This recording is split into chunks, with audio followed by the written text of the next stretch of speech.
Boas tardes a todas e a todos. Vamos a dar comenzo a unha nova sesión dos Luns do Ateneo.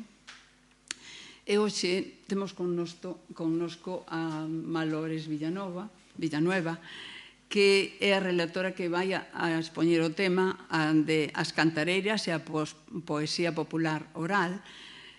O ser este tema o protagonista do Día das Letras Galegas de 2025, o ser declarado por a Real Academia Galega para conmemoralo. Esta elección realmente é unha elección un tanto non usual, porque normalmente se declara o Día das Letras Galegas a un persoeiro, a unha persoa. Neste caso é a un ben inmaterial, como son as cantareiras, e son a un grupo de personas, é un grupo concretamente de mulleres que andaban por toda Galicia coidando, conservando e transmitindo esta tradición das cantigas populares que iban por diversos lugares de Galicia. En Galicia, todos os galegos que vivimos aquí, sabemos que eran moi populares os cantos nas reunións dos povos, tanto nas tabernas como en calquer momento, en calquer situación, porque se facían un pouco para festexar o tema de estar xuntos. Pero casi sempre esas reunións iban unidas a cantos, a risas, por suposto acompañados un pouco de bebida e algunha vianda. E se festexaba sobre todo o tema de estar xuntos. Podía haber outras motivacións, pero ese tema era o que se resaltaba. Iban, por suposto, acompañados moitas veces pois con instrumentos sinxelos de percusión que tiñamos na casa. Moitas veces era con unhas conchas, con unha botella de anís, e si, por suposto, había unha gaita, había un acordeón ou había unha pandeireta, eso, por suposto, era moitísimo mellor a reunión e resultaba todo máis alegre. Estos cantares se iniciaron un pouco cando se facían nos povos traballos comunitarios que se facían entre os veciños. Entón, casi sempre terminaban con eso, con unha merenda e unhos cantos. Concretamente, estas eran mulleres, a maior parte delas eran cantos de mulleres. Na sociedade onde se desenvolvían, pois non se lle daba ningunha importancia a estes cantos. No finales do século XIX empezaron a registrarse esos cantos populares e fixeron bastantes cancioneiros, pero os cantos das cantareiras quedaron un poquinho aí escondidos e sin registrar. E o nome das persoas e dos persoeiros que cantaban das persoeiras, que casi sempre eran mulleres, son anónimos. Ahora mesmo se registran algúns dos máis recentes, algúns nomes, pero en xeral eran cantos de mulleres, se lle daba ese calificativo que non era, digamos, con moito recoñecemento. Por eso, este ano 2025, a Real Academia Galega quixo dar xusticia, facer xusticia con este recoñecemento para que as novas xeracións coñezan estes cantos e todos lle demos un recoñecemento como merecen. Aínda que este recoñecemento, teño que decir, este recoñecemento xa se estaba facendo un poquinho porque algúns intérpretes musicais, algúns grupos musicais tamén collían algúnas cantigas desas e as interpretaban. Todos oímos nas nosas épocas de Florecente dos Fuxan os Ventos, de Sés, de Milladoiro, que iban cantos desos. Ahora mesmo resaltan bastante as fillas de Casandra, as Tanxugueiras e todo eso. Pero eu non vos vou a falar dese tema, porque a que vai a falar deste tema vai a ser Malores Villanueva. Malores Villanueva é unha galega, nada en Cerdedo Cotobá de Pontevedra, é escritora, filóloga e editora literaria. É licenciada en Filoloxía Galega e en Filoloxía Románica. Fixo a súa tesis de doutoramento sobre a editorial Galaxia, proxecto e trayectoria desde 1950 a 1963, onde despois seguiu traballando como directora de edicións e comunicacións na editorial Galaxia. Tamén é profesora de educación secundaria, exercendo a docencia en varios institutos de educación secundaria de Galicia. E tamén exerceu a docencia na licenciatura de grado na Universidade de Santiago de Compostela e como lectora na Universidade de Barcelona. Dende 2018 é escritora e editora externa, con numerosos artigos en diversas publicacións como Grial, Revista Padre Sarmiento, a Revista Murguía da Real Academia Galega, a Revista de Estudios Galegos e noutras institucións. Non vou a decir moitas máis, pero en máis. Participou tamén como xurado de diversos premios literarios, como os premios da crítica, o Premio Blancamor de novela e noutros. Ademais, isto hai que destacalo, é un especialista e estudosa de Francisco Fernández de Riego, escritor, intelectual e político galego, ao que se lle dedicou no ano 2023 o Día das Letras Galegas, e do que Malores publicou artigos e libros na editorial Galaxia. Engadido a este tema de Francisco Fernández de Riego, engado que Fernández de Riego no ano 1995 donou á cidade de Vigo a súa colección de libros, a súa biblioteca, e xunto con os libros de Fernández de Riego e con unha boa mostra de cuadros de pintores galegos, hoxe, en Vigo, hai unha interesante biblioteca museo, chámase Biblioteca Museo Francisco Fernández de Riego, que visitamos recentemente os socios do Ateneo. Os invito que, cando vallades a Vigo, podedeslle un vistazo a esta biblioteca que é realmente biblioteca museo, moi interesante. E con isto dou paso, por suposto, a Malores para que fale do tema. Gracias.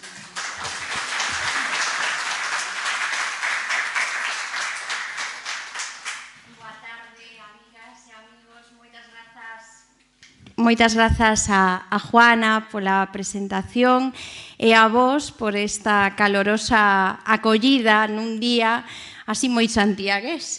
Eu que veño da Galicia máis tropical, de Vigo, había 4 grados máis, pero aquí estáse moi ben abeirada por todos vos, así que moitísimas grazas. É unha felicidade para min estar aquí, porque convidoume Pilar no seu momento, no 2023, para vir a falar de Francisco Fernández del Riego, pero non me era posible, non había posibilidade por datas, entón hoxe sinto moita alegría de estar aquí, de saldar esa pequena débeda que eu tiña co Ateneo. Como dixo Juana, pois eu nacín no rural, nunha pequena aldea do interior da provincia de Pontevedra, no concello de Cotobade, hoxe fusionado, pero eu sigo dicindo que é o concello de Cotobade. Nas miñas primeiras lembranzas están esas aboas que eu tiven, que cantaban mentres facían os labores da casa ou do campo, e que tamén cantaban cunhas cunchas. Na miña zona, a verdade é que as miñas aboas non tocaban a pandeireta, o avó sí, si a tocaba, non? E nese mundo sen Spotify, pois as aboas cantaban e contaban todo un repertorio de música que era inesgotable, igual co Spotify.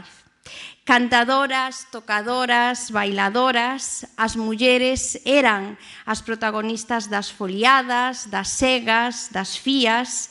É certo que había homes, pero a súa figura a través do gaiteiro foi moito máis recoñecida posteriormente que a das pandereteiras, que as cantareiras, non? Posiblemente todos sabemos e poñemos nome propio a algún gaiteiro, pero non así as cantareiras. E este ano pois serve tamén para nomealas, porque o que non se nomea non existe, polo tanto, pois é moi importante nomealas, non?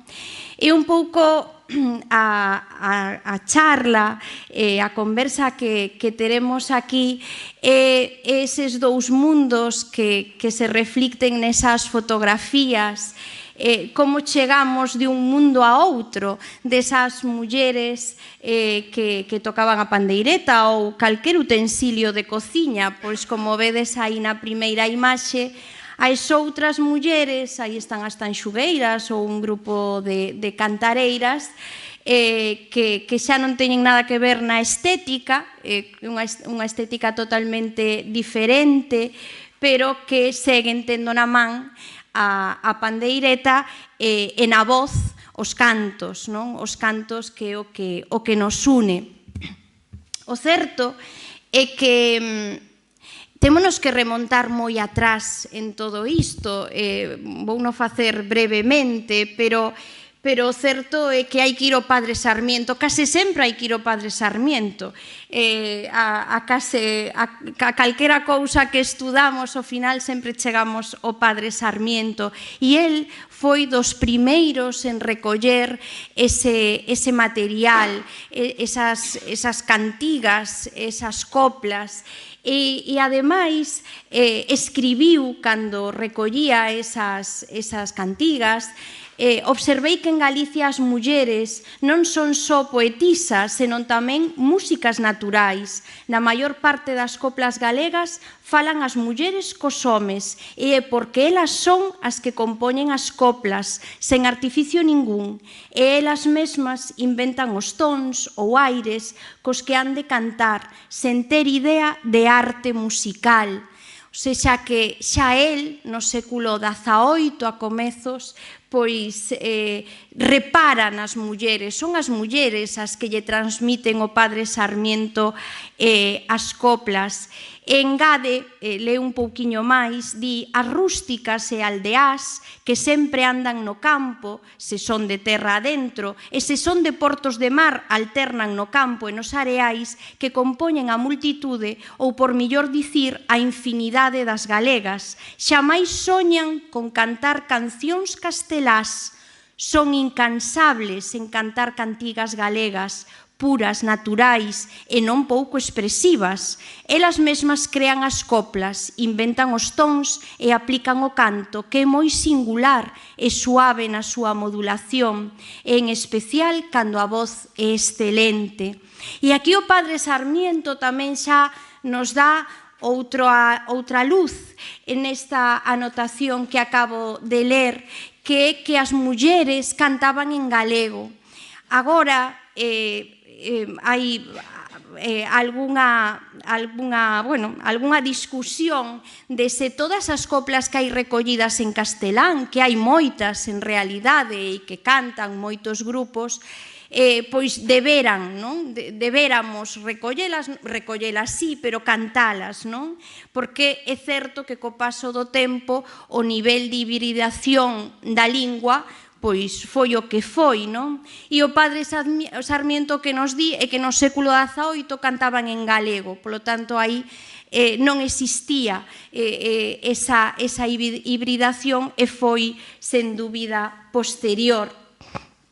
Na segunda etapa, no século XIX, houbo moitos autores que se fixaron na poesía galega oral, popular, José Casalois, José Pérez Ballesteros, Saco y Arce, Lois Tobío, Murguía, Marcial Valladares. En esta época, un fito importante e a destacar foi a creación, no ano 1883, del folclore gallego, que era unha institución que naceu por iniciativa de Antonio Machado, que creara 2 anos antes en Andalucía pois o equivalente, e aquí en Galicia toma esa guía Emilia Pardo Bazán. E publican varios volumes.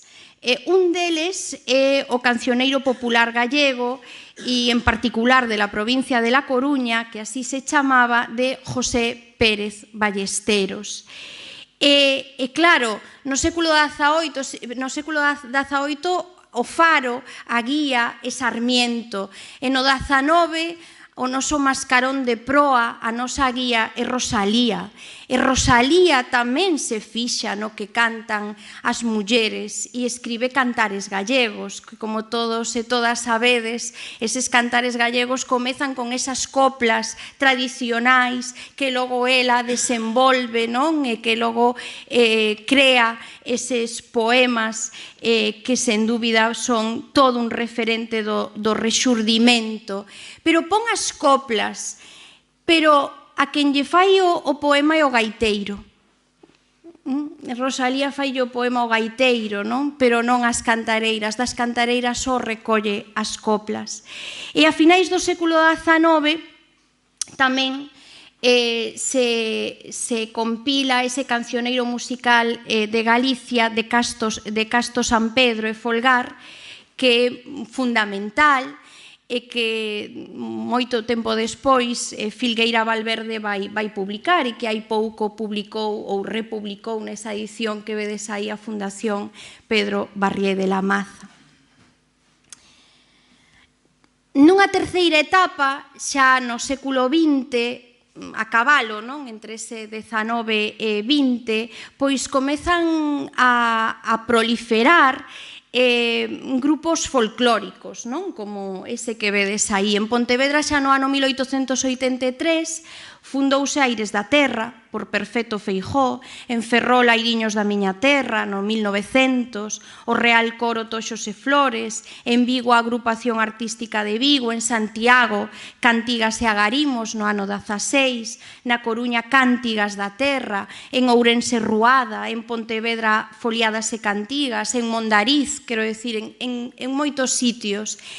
E eses grupos tamén se preocuparon de recoller ese acervo que aínda vivía pois nas mulleres, na sociedade rural da época, non? E logo aquí en Santiago está o Seminario de Estudos Galegos, que traballaron tamén na tradición oral, pois os musicólogos Eduardo Martínez Torner e Xesús Baligái, que recolleron tamén materiais, e tamén recolleron materiais Xaquín Lorenzo, que recolleu o Cantigueiro Popular da Limia Baixa con alrededor de 2.500 cantigas, é dicir, que temos moito corpus realmente recollido, non? E xa na democracia, por ir así un pouco axiña, porque o tempo é o que é, pois temos moita recollida en realidade, non? Polos coros de música tradicional que seguen a facer recollida, novos grupos que aparecen como Xacarandaina na Coruña, que é do ano 82, que crean o primeiro grupo de pandeireteiras moderno, nacido da tradición, pero aí hai nomes como de Mercedes Peón, por exemplo. No ano 89, moi ligado a esta cidade, está o grupo Leilía, de 6 mulleres, non? Que tamén pretendían recuperar do esquecemento a tradición oral galega, Berrogueto, con Guadi Galego, Mercedes Peón, que fixo un labor fantástico e que ademais levou o que ela recollía o luar da Televisión de Galicia, e iso proxectaba ou entraba en moitas casas galegas. E iso era tamén dignificar, porque, claro, o labor que estamos dicindo pois queda moi circunscrito a persoas interesadas na materia, non? As persoas que van aos grupos ou aos coros, as persoas pois que participaban, poñamos, do Seminario de Estudos Galegos, pero era algo moito máis reducido que o boom,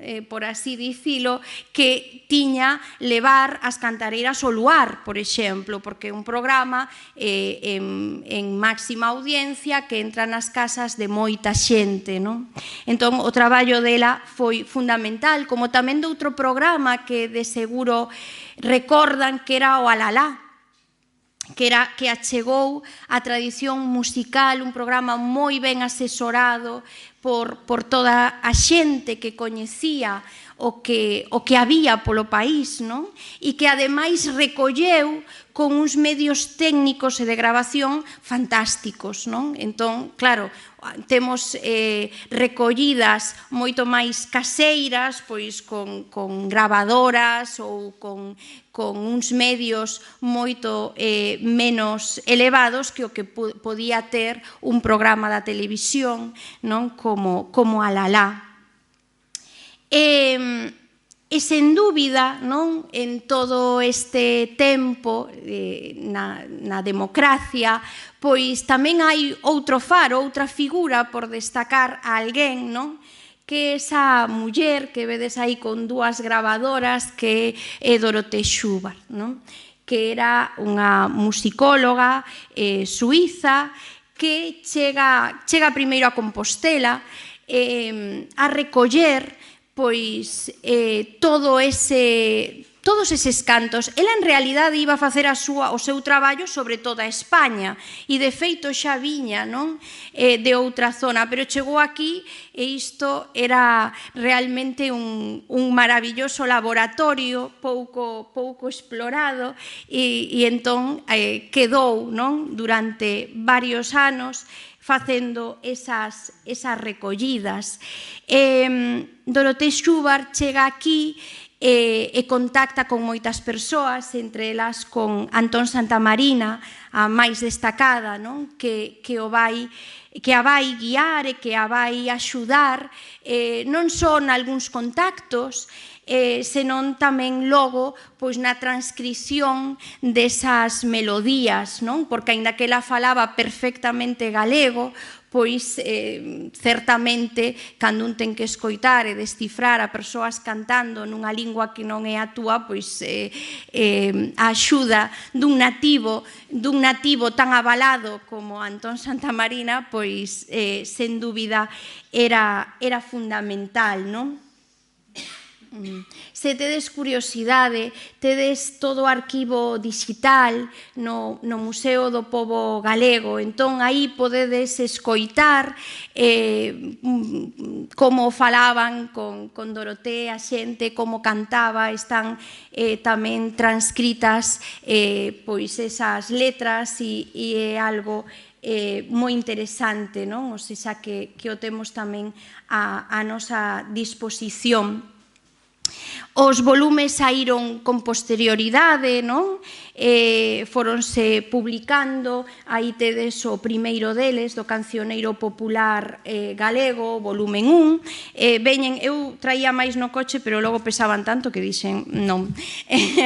Trouxen aquí este o de melodías, tamén hai o da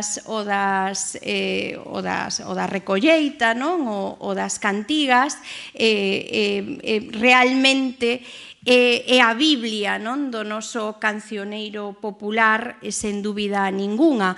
Logo fixéronse outras moitas recollidas sobre esas. Recentemente acaba de publicar hai un mes, un pouco máis menos, Xavier Díaz, un cancioneiro tamén de recollida. Hai autores como Manuel Rico Berea, que tamén publicou o Cancioneiro Popular das Terras de Tamarela, dos concellos de Boimorto. En fin, hai moito máis, pero sen dúbida esta é unha referencia que serviu a tantos artistas, non?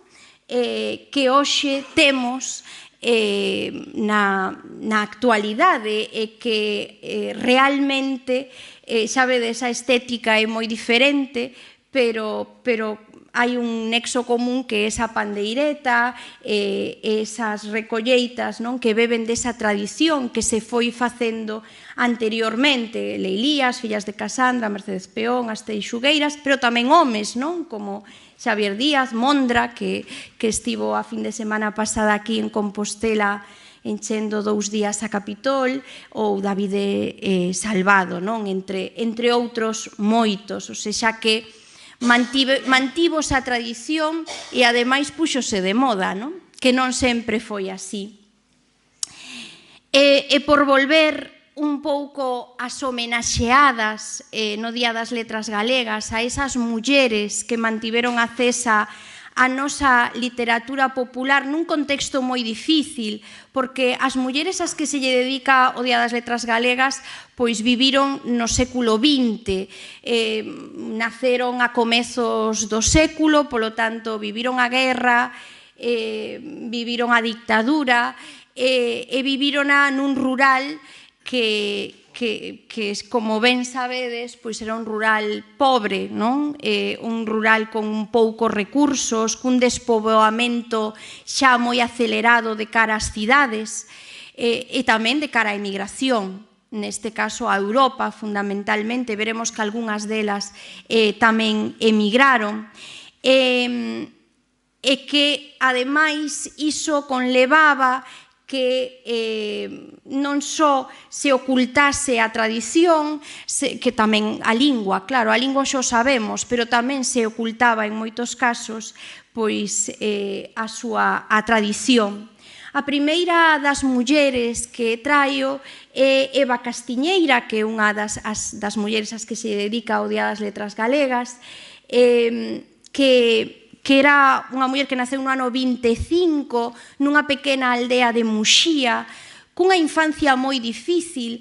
Todas as vidas, seguro, teñen moito en común coa de moita da xente que coñecemos, non, do rural, unha infancia de moito traballo e pouca escola. Durante os meses de inverno xuntábanse para cantar, para bailar, cando eran mozas, era a diversión, a pouca diversión que había na época, pero no caso de Eva Castiñeira, pois ten 6 fillos e deciden, como outras moitas persoas da zona da Costa da Morte, emigrar a Coruña. Emigran na Coruña e, bueno, ela emprégase nas tarefas domésticas, non?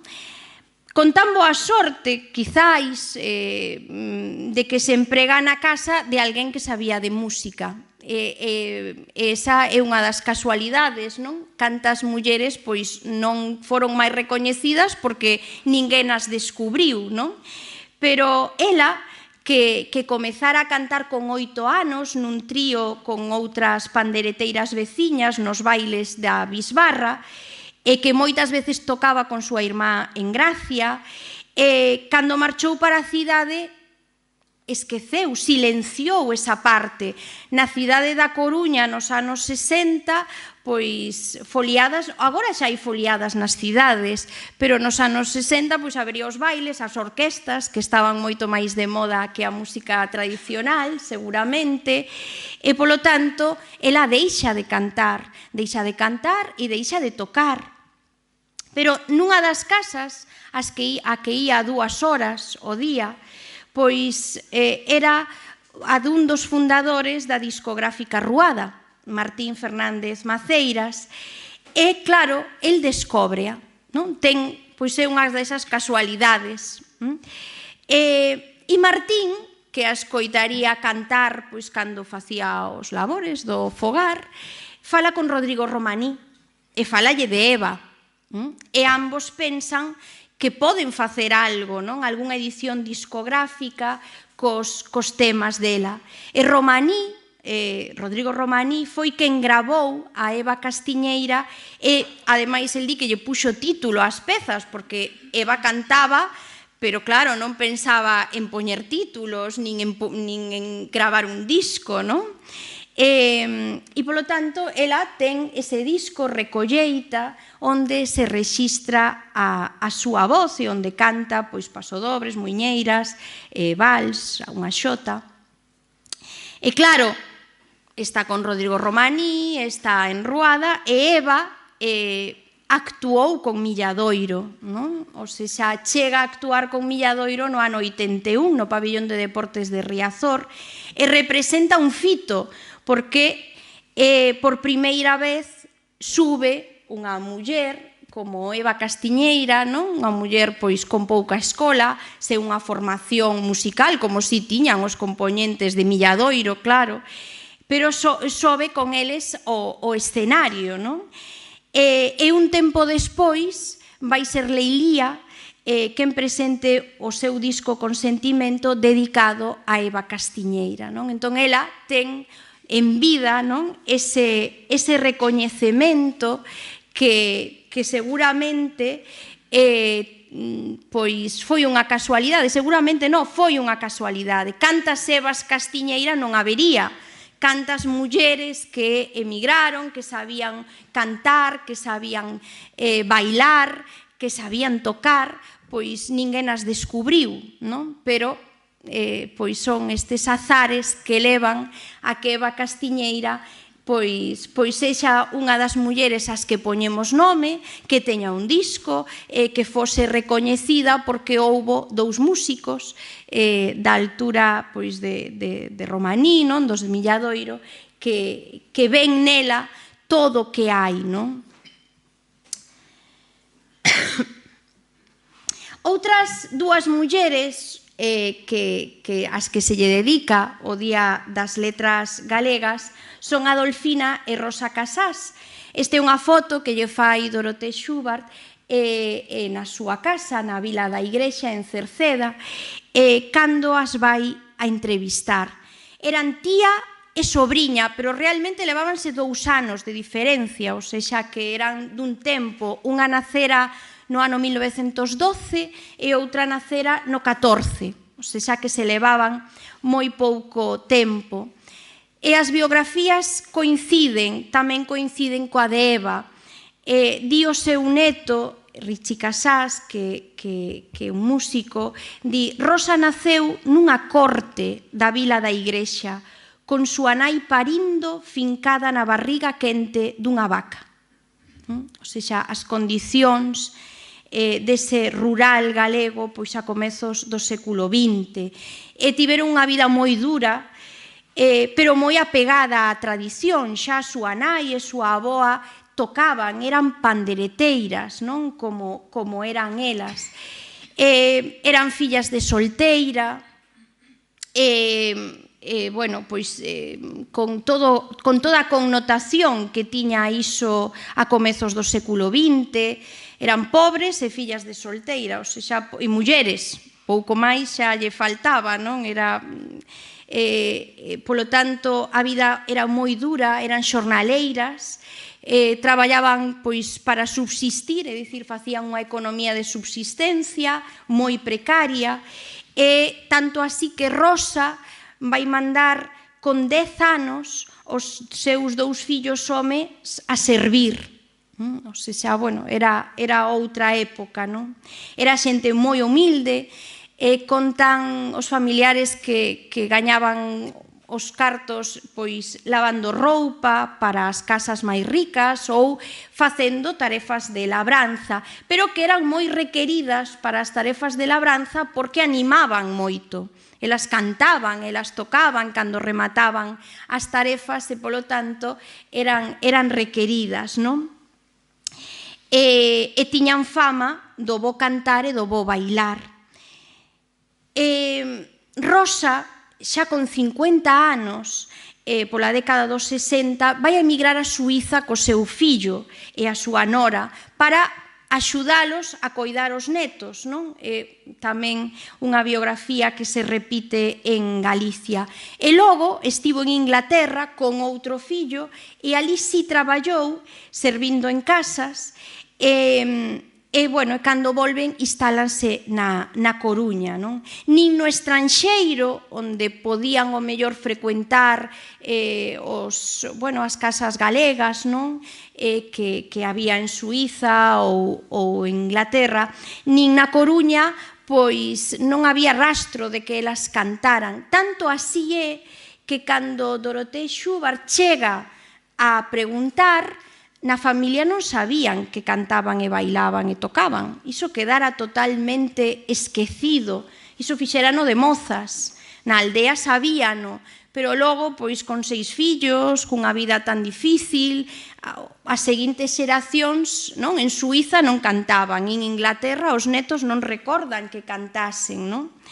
Entón, cando no 78 ela busca informantes, vai preguntar aos mestres na escola. Era algo moi habitual. Ela chegaba a donde o tren ou o coche de liña chegaba, antes o tren e o coche de liña chegaba a máis sitios, tamén é verdade.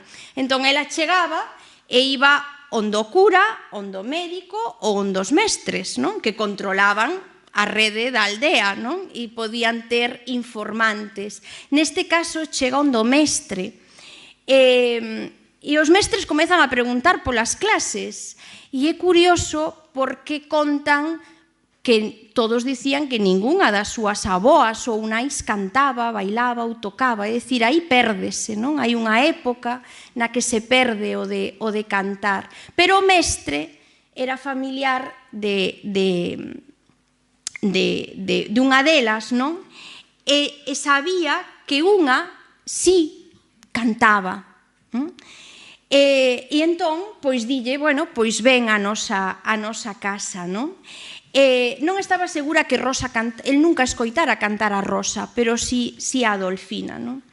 E Adolfina e Rosa comezan a cantarlle a Dorothée, así sin previo aviso, porque Rosa viñera da Coruña o día antes, supónse que non ensaiaran, e de corrido soltanlle máis de 200 cantigas. Claro, aquilo estaba aí, non? O que se aprende non se esquece, ou non se esquece axiña, non? Elas tiñano aí, deixaran de cantar, deixaran de participar nas ruadas, que o mellor xa non se facían, nas fiadas, que xa non se facían, neses labores, non? Pero lembrábano, non? E, claro, queda totalmente admirada Dorothée.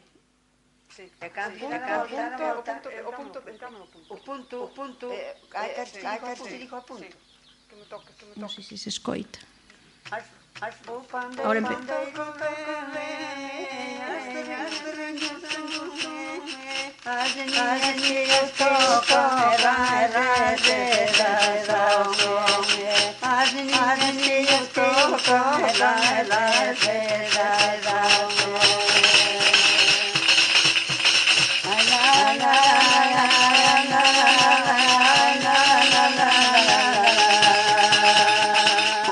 Mira, cando é así, é para facer un punto. É para facer outro. Chamanlle a jota. E o maneo? É un maneo, este é un maneo, pero... O maneo é a forma como se toca. É o ritmo que dá a son do punto, como a música. Vale igual decir maneo para un ritmo da muñeira. Esa é Dorothée? O mismo, a muñeira é unha cousa. Están explicando, non? A muñeira ten un maneo e a jota ten outro maneo. Acabamos. A muñeira é un maneo así. A muñeira é así. Rubios detenidos por la frente, parecen campanas de oro que están... Parecen campanas de oro que están ayudando a la gente. Parecen campanas de oro que están llamando a la gente. Cómo se maneja su cuerpo querido, cómo se maneja la trucha en el río, la trucha en el río, la trucha en el río. Cómo se maneja su cuerpo querido. ¿Cómo era? Tiene los cabellos rubios Sí. detenidos por la frente. Parecen campanas de oro que están llamando a la gente. Sí. ¿Cómo se maneja tu cuerpo? Querido, ¿cómo se maneja la Están trucha en el explicando, río? claro, que... Bueno, podedes escoitar, trouxen unha, pero podedes escoitar moitas, non? É interesante ver como tamén lle explica, non? Lle explican como se toca, como, non? Todas as coplas e demais, non? Non se aprecia moi ben nas fotos, pero vou falar da pandeireta, elas non tiñan pandeireta, eran pobres, e na casa non tiñan, non? Cando antes ían tocar, pois había na aldea unha pandeireta, ou era o que elas contaban e iban rotando, ou se había dúas, non? Doroté, cando chega a Santiago, compra a mellor pandeireta que aquí que ela pensou. E, ademais, claro, cabalo grande ande ou non ande. Entón, ela compra a pandeireta máis grande pero para elas era moi grande, elas non estaban afeitas a tocar cunha pandeireta tan grande, non? Entón, sí que queixanse ás veces, non? De que a pandeireta sería boa, pero non era do tamaño da que elas estaban habituadas a tocar. É dicir, elas deixaran de tocar porque tampouco tiñan pandeireta, non? O sea, é a pobreza dunha época, non? Entón, elas van tocar con moitos instrumentos, valelles calquera cousa, de feito, non? E aparecen en varias fotos tocando pois un testo, unhas cunchas é máis fácil que haxa, non? Non son, entón, bueno, con outras cousas, pero tamén aparecen coa pandeireta de Doroté, non? E as outras mulleres as que se lle dedica o Día das Letras Galegas son as vellas de Mens, as pandereteiras de Mens, que aparecen aí, non? A 4 delas, a Prudencia de Beanda Arriba, a Asunción de Beanda Abaixo, a Teresa da Cambada, a Manuela de Benita, e faltarían dúas, que Teresa da Canónija e Adela da Janja, que non cumpren un dos requisitos do Día das Letras Galegas, que estar falecido 10 anos antes, non? Elas faleceron con menos tempo e, polo tanto, non se inclúen, non? Pero, de alguma maneira, están todas incluídas, primeiro porque formaban un grupo, e despois porque, en realidade, este recoñecemento do Día das Letras Galegas deste ano pois é un recoñecemento colectivo, non? Que está ben que teña nomes propios, porque está ben que lle poñamos historias ás cantareiras, porque todas comparten unhas historias moi similares e, polo tanto, iso é importante, pero tamén elas recollen a todas as demais, non? Na parroquia de Mens, pois recolleronse tamén moito patrimonio de literatura oral. Ali parece que había un entroido moi vivo, unha Pascua florida, que os grupos de rapaces novos, homes vestidos de branco, percorrían a contorna cantando coplas, sempre en galego, nun rexistro popular, pero non hai constancia de que as mulleres participasen nesas comitivas, pero sí eran as que armaban a festa polo entroido, as que facían o baile con pandeiretas, e unha das características desta zona é que tocaban co puño pechado. Nas outras zonas, as outras pandeireteiras que vimos tocaban coa man aberta, non? Elas tocaban co puño pechado. Aprenderan tamén, como Adolfina, como Rosa, como todas, das súas maiores, non? Das mulleres que as antecederan, e dicía que a maior delas, Prudencia, que ela recordaba xa os seus avós facendo o mesmo, que era cantar e bailar nas foliadas. Hai un vídeo que está pendurado na rede, no que era un programa da televisión que facía Blanco campaña, e pregúntalle bueno, pois isto, non? De como aprenderan e demais, e ela conta, e engade que o que era triste é que as súas fillas non sabían. É dicir, cortárase a transmisión xeracional nelas, non? Agora volvemos, pero houve un momento en que se cortara a transmisión e que a ela lle daba pena, que as súas fillas non sabían coller a pandeireta. Dicía Prudencia cando lle preguntaba, non? Elas cantaban pois nas foliadas, nas fiadas, nas cardadas, nas mallas, nas sementeiras, nas esfolladas, nas muiñadas, nos entroidos. E claro, ese mundo rural fora esmorecendo polas razóns que dicíamos antes, porque a xente nova emigraba, porque se ia despoboando o rural, porque xa eses lugares de encontro das fiadas, das mallas, das sementeiras, pois foi pouco a pouco desaparecendo, e claro, e con iso tamén eses cantos, non? E no ano 71 chega a Mens a cátedra ambulante da sección feminina. Isto é fantástico para os que, claro, os que nacemos xa en democracia, non? E que lle aprendían as mulleres a coser, a cociñar, a ser boas mulleres, claro. Era un proxecto de propaganda formativa da sección feminina da Falanxe Española que se levaba adiante, non, por toda España para educar as mulleres en costura, labores, hixiene, cuidado dos fillos, e estiveron ali 2 meses. E tamén lles impartían clases de baile. Claro, era o mundo ao revés, claro, elas que sabían bailar.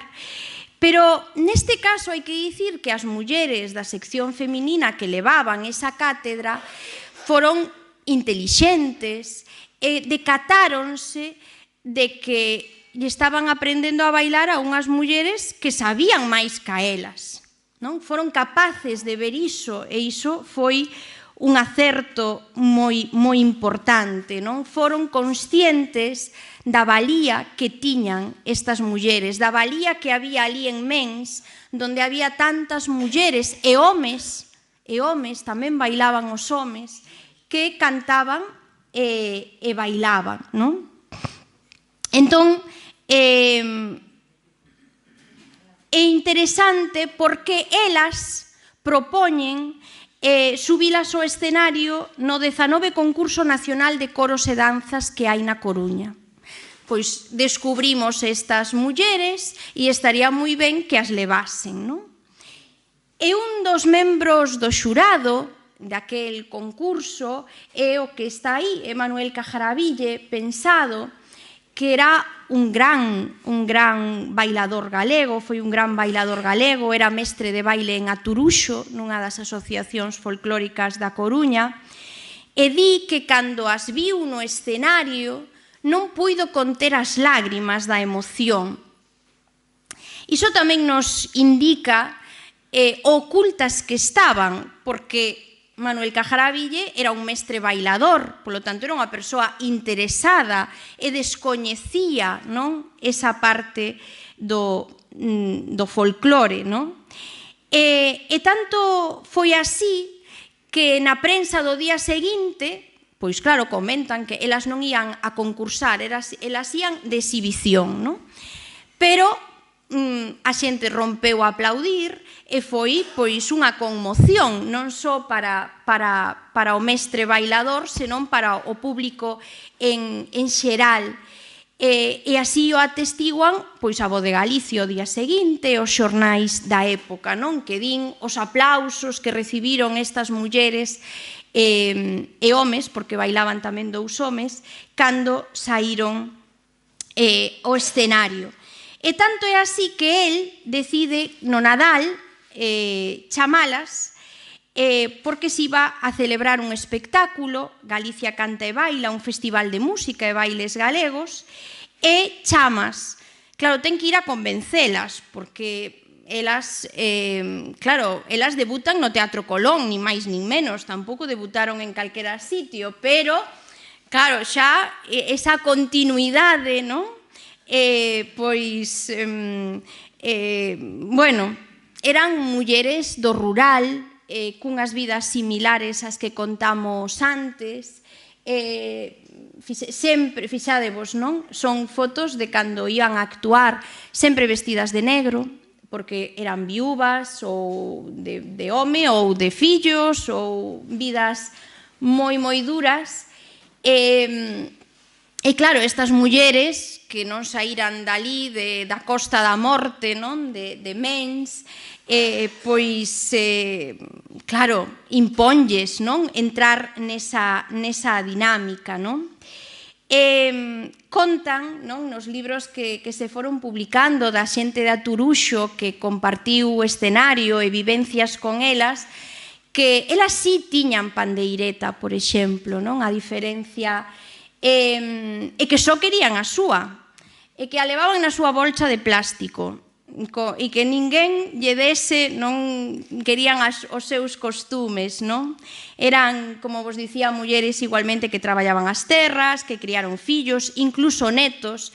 Outra das biografías moi galegas é eses pais que marchaban, emigraban a Europa e os fillos quedaban coas aboas ou cos avós. Bueno, pois elas tamén, algunha criou netos, eses netos dos fillos que estaban traballando en Europa, non?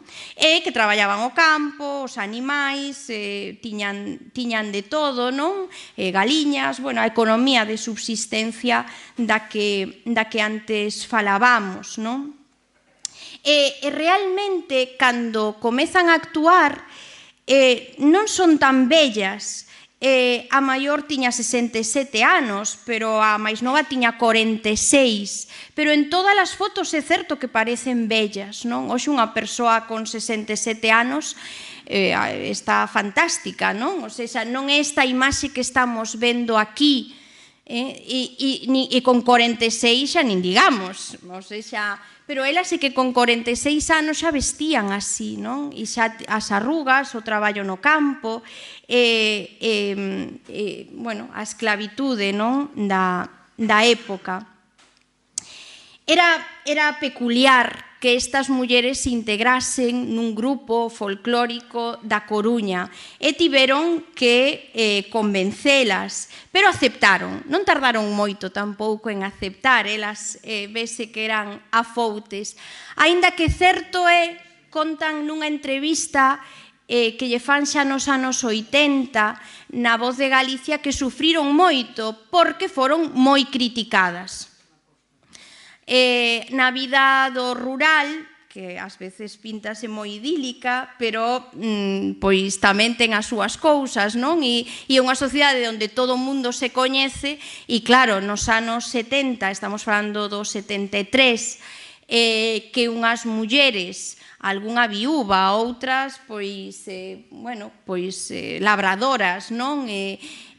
Fose a actuar polo mundo adiante, elas chegan a actuar en Buenos Aires, na Bretaña, ou seja, a actuar polo mundo adiante, pois as veciñas criticábanas, non? Criticábanas moito. Elas din nesa entrevista na Voz de Galicia, xa dos anos 80, a entrevista, que tiñan que escoitar de todo, non? Dicir, bueno, menos mal que sodes vellas, porque indo cun grupo de mozos novos no autobús e cousas do estilo, non? Bueno, pois elas arrepuxéronse a iso, non? Aínda que contan os da Turuxo que cando lle mandaban o taxi para recollelas, elas pedían que non as recollesen na porta da casa, para que non as visen as veciñas, entón que as recollesen a horas máis intempestivas, que non había tanta xente a vixiar, e lonxe, non? Entón elas preferían desprazarse e que non as visen, non? Bueno, eran tempos, non? Hoxe iso non sería, pero claro, elas tamén tiveron que loitar contra iso, non? É algo a maiores. Elas foron, non, as vellas de Mens, as primeiras cantareiras en subirse a un escenario, en debutar, e logo, dentro do grupo Aturuxo, elas eran as cantareiras, as vellas de Mens, pois estiveron 20 anos, non? O sexa que foron, foi tempo en realidade, non? Ben, entón, elas viaxaron, elas realmente fixeron esa vida de artista que non tiveron, bueno, Eva Castiñeira sí un pouquiño, non?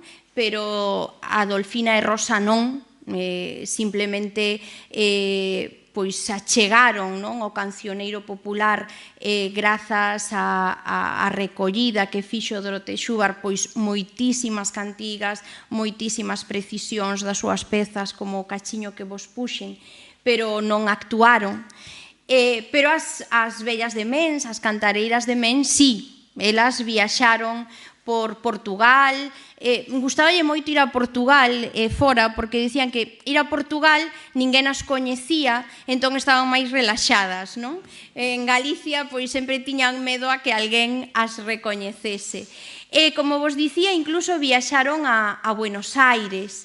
En Buenos Aires, claro, houbo que convencelas, nunca viaxaran en avión, imaginade, non? E convencéronas, finalmente aceptaron, pois foron así como as vedes, non? E actuaron, fixeron varias actuacións, e contan os membros da Turuxo que aínda viven e que as acompañaron, non? A emoción que foi para a colectividade de Buenos Aires, porque era o que eles recordaban das súas aldeas. Elas sí eran o que recordaban. Claro, a Buenos Aires iba Otero Pedrallo, a Buenos Aires tamén ia pois Francisco Fernández del Riego, García Sabel. Claro, a Buenos Aires, sí, claro, iba moita xente a dar conferencias, non? O sobre todo o 25 de xullo viaxaban. Pero claro, as vellas de Mens, para gran parte da colectividade, era a súa aldea, era ver pois o que seguramente recordaban nesas foliadas, nesas ruadas, nesas polas vilas, nesas fiadas, nesas mallas, eran elas, non? Entón, dicían, non, que foi moi impactante levalas, e tamén para elas que se reencontraron con veciños e veciñas, non?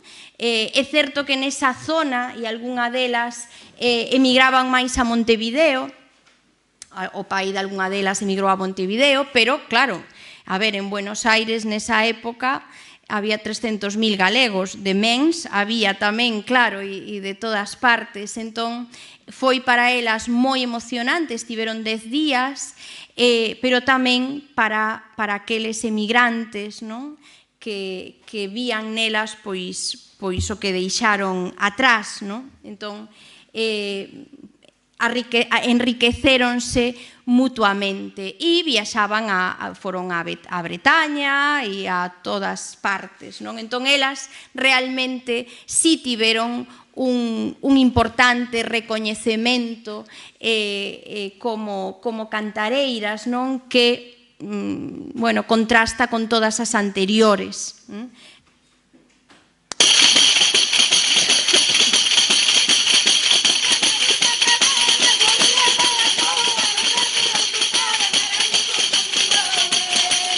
Son elas, non? Non é moi nítida a visión, pero bueno.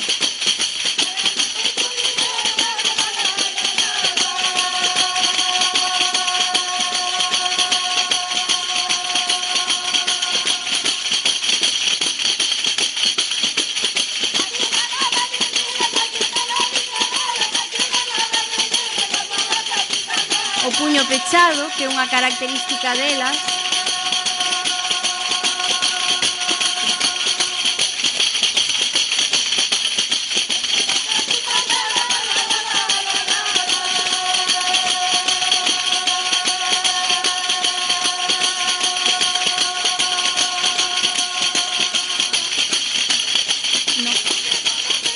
o xa vou controlando.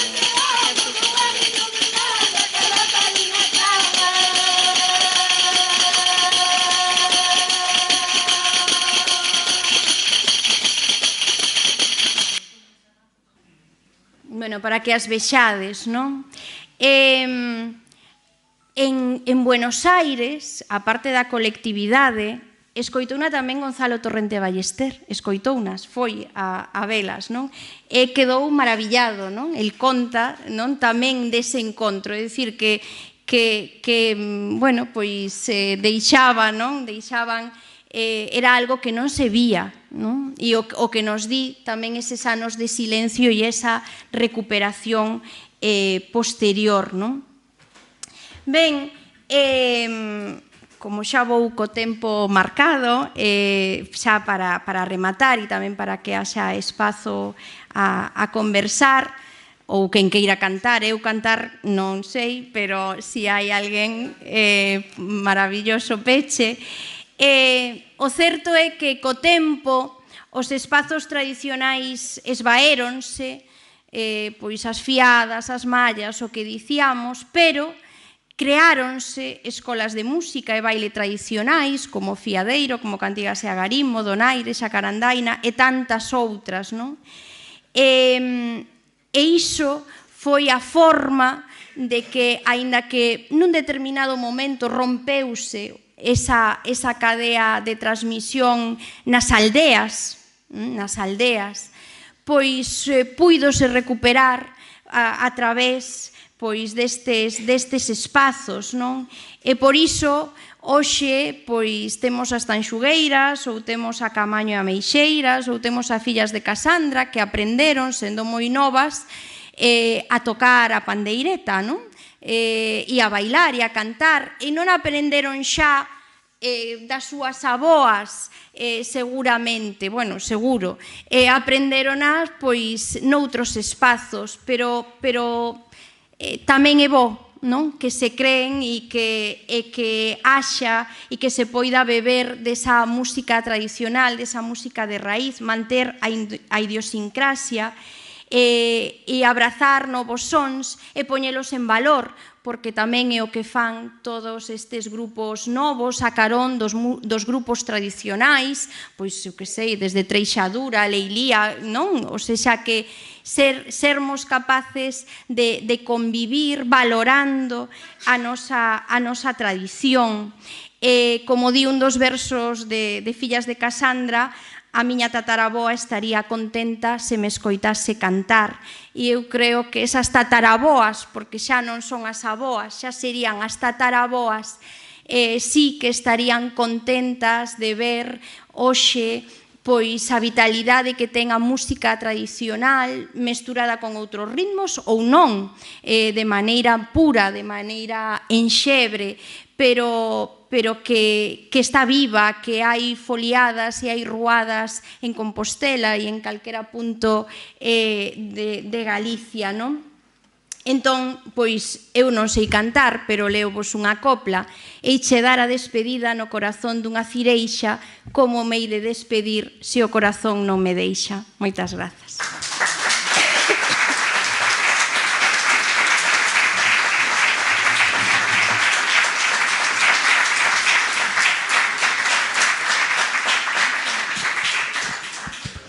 Bueno, agora temos un ratiño para, si queredes facer algún comentario, algunha pregunta concretamente a Malores. Pois moitas gracias polo que nos comentaches, que foi moi bonito, moi emotivo, e representa moi ben a idea que eu tiña así da historia. Pero puxetesme nunha dificultade, porque eu sempre teño un dilema na música tradicional coa lingua. Ti presentaches o fenómeno que ti chamaches de hibridación, pero é diglosia, non? É o desplazamento da lingua popular por outra lingua de fora. Eu teño un debate moi grande no que é a música cantada, porque agora vexo que hai grupos que utilizan o castelán. É dicir, reproducen literalmente as pezas que as mulleres traducían ao castelán en ocasións especiais, porque hai tipos eches o vídeo de cando están falando con Dorothy Swart e realmente vese que hai unha barreira lingüística con ela, ainda que ela fala galego, elas notan que é unha persoa de fora e entón pola diglosia escollen as pezas que elas cantan en castelán. E eu teño un debate moi grande na actualidade coas persoas que siguen facendo eso na actualidade, os fillas de Cassandra tamén o fai, moitos, incluso Mondra, tamén ten algunha peza en castelán. E para mí eso supón unha dificultade moi grande, porque se ti dis que nos anos 70, 80 se rompeu a transmisión da música oral, da tradición oral, eu agora estou na aldea en Perdecanai, que é cerca da tua terra. De Barro. Ali. Sei perfectamente. Pois eu nunca escoitei rapaces falar castelán nunca, en toda a miña pero agora sí. E agora casi non os escoito falar galego na aldea, falando polas... Entón, bueno, a miña pregunta é esa, que opinión tes ti concretamente, por ser concretos, co uso do castelán na música oral galega porque se recolleu en castelán? Moitas grazas. Eu chamei de hibridación porque é unha palabra que utiliza Sánchez Rey, o estudoso, porque, bueno, claro, aquí non me deu tempo a profundizar, porque é certo que a veces é unha liña, logo, ou seja, e entón di que as cantigas están hibridadas polo que ti dis exactamente, porque non son capaces de manter todo o tempo o castelán, non? Pero efectivamente por unha diglosia e por unha sustitución lingüística, non? Eu creo que non se debería... Malores Villanueva, que non se debería... Porque é o que eu quixen dicir ao principio con Sarmiento. Sarmiento di que só cantan en galego. É dicir, que no século XVIII só se cantaba en galego. É dicir, que iso é algo recente. Recente estamos falando pois de efectivamente dos anos 50, 40, a partir dunha situación determinada, dunha presión determinada, dun contexto determinado, entón eu creo que se pode restituir, non? Facilmente, ademais.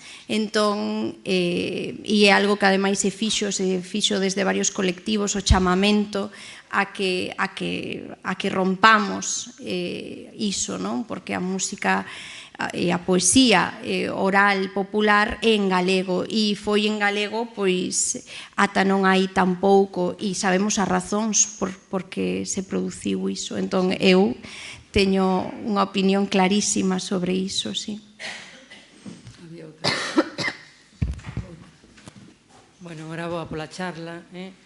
Eu teño unha vivencia de pequena que vivíamos na Coruña e íbamos a Vendimia, é un ámbito que non tocaches ti, que entón había cuadrillas, iban por todas as casas, se repartían as zonas, entón eran como moi orixinais porque eu o que recordo que mentre se vendimiaban as mulleres, e os nenos de Coruña íbamos a recoller os cangallos que quedaban polas viñas, elas metíanse moito unhas con outras, porque empezaba unha e a outra doutra fila lle canta ti non sei cantos tal, e a outra, entón ese como un diálogo que había entre elas, e despois ao final da vendimia desa zona se reunían, facían unha festa, entón aí sí que había as cunchas e tamén participaba algún home, non? Pero bueno, a voz a levaban elas, entón bueno, era unha cousa completamente espectacular, e todos os anos, pero como que as inventaban, entonces, claro, a recollida de este tipo de cousas ten que ser dificilísima. Claro, eran case unhas regueifas, non? O sea, que regueifaban sobre... Sí, claro, non me a vendima, pero calquer labor do campo, claro. Estes como eran 8 días seguidos, estaban e cada día o que lles ocurría. E lle contestaban as outras que estaban pola outra zona e tal. E pandeiretas non tiñan, non? Pandeiretas, a veces unha había no fin da festa, e si moito a turuxo. Moito a turuxo. Mezclado. Porque tamén é certo que nesa zona da Costa da Morte hai a pandeireta, pero, por exemplo, na Fonsagrada non había pandeiretas. Dorotea Schubert, cando chega, era un instrumento que non existía. Non, non? O sea, que tamén vai por zonas. Aquí damoslle moito fincapeo das pandeireteiras porque na Costa da Morte sí é unha zona de pandeireta, por eso che preguntaba, pero outras zonas de Galicia non. Eles eran cunchas. Eran cunchas. Alguna outra pregunta? Ola, eu estou totalmente de acordo contigo no tema da lingua, non? Porque se nun momento determinado ao longo dos anos se deturpa algo, o normal é volvelo ao seu. Como cos topónimos. Ou se non, pois deixalo recollido, pero non o difundes, non? Pero eu creo que debe pasar o mesmo, por exemplo, cos temas de machismo, non? É dicir, hai cantares destos, coplas destas, que son realmente machistas e que casi animan a historias moi feas, non? Entón, eu entendo que ese tipo de cantigas non se canten, é dicir, están aí recopiladas e deben estar recollidas, pero non vas a utilizalas, ou as cantigas que demostran idadismo, non? O de unha vella e outra vez o da vella e un vello e unha vella e tal. Pois ese tipo de cousas eu entendo que non é xustamente cando podemos escoller, non se trata de escoller xustamente esas. Hai que adaptalas tamén. Sí, ese é outro dos temas, non? Que hai temas, hai cantigas de violencia doméstica, hai cantigas, entón, efectivamente, hai que recollelas porque son porque é a mostra do que se vivía e eso está claro, é dicir, eso hai que e está recollido. E outra cousa é cando ti fas un repertorio para facer un disco ou para cantalas nun serán ou para tal, pois claro, hai que facer unha selección porque tampouco vas cantar 10.000 cantigas, entón, pois aí está, hai moitas cantigas para cantar e iso xa, claro, iso vai de seu, claro. Vamos ya a finalizar a sesión, e vamos a agradecer, por suposto, todos o Ateneo a colaboración que fixo Malores con un detalle.